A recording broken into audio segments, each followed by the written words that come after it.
ఇప్పుడు మనం చాల్కోలిథిక్ పీరియడ్కి వద్దాం.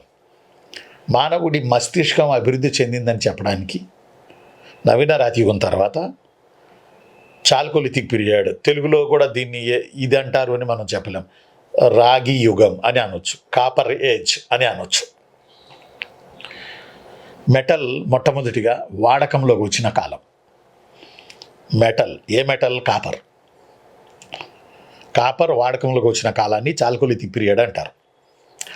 చాల్కోలిథిక్ పీరియడ్ అని అంటే మరొక మాటగా మీతో నేను పంచుకోవాలి. చాల్కోలిథిక్ పీరియడ్ అంటే ఇంకో పాయింట్ కూడా లేకపోలేదు.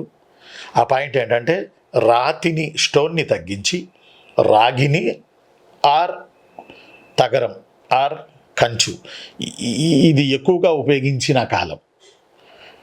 అంటే ఇదేలా పాలియోలిథిక్ పీరియడ్ 100% స్టోన్ ఉపయోగించారు. రాతి గొడ్డలు కావచ్చు, వడిసిరాలు కావచ్చు, ఈటెలు కావచ్చు, ఇవన్నీ రాతితో చేసినవి. ప్యూర్ 100% రాయి, స్టోన్, పాలియోలిథిక్. మెసోలిథిక్ వచ్చేటప్పటికి ఏమైంది? బాగా వినాలి. మెసోలిథిక్ వచ్చేటప్పటికి ఏమైంది? 100% స్టోను కంటిన్యూ అయ్యింది. కాకపోతే ఆ స్టోన్లో పరికరాలు అండ్ టూల్స్ వాడకంలో చాలా చేంజెస్ వచ్చినాయి. అందువల్లనే మైక్రోలిథిక్ పీరియడ్ అని అంటాం, మెసోలిథిక్ పీరియడ్.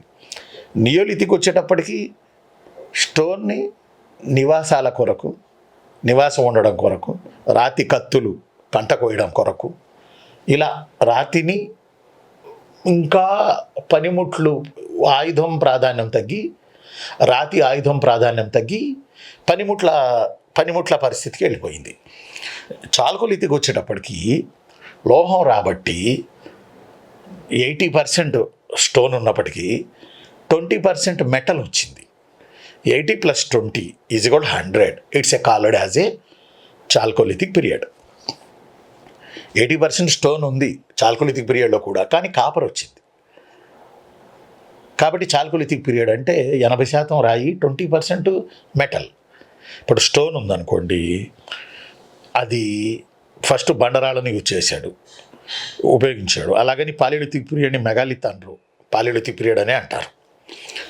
బండరాళ్ళను ఉపయోగించాడు అంటే రాయి చెప్పినట్టు మనం వినాలి. సరే, తర్వాత మధ్యరాత్రికి వచ్చేటప్పటికి లాగించి బండరాళ్ళను బాదాడు.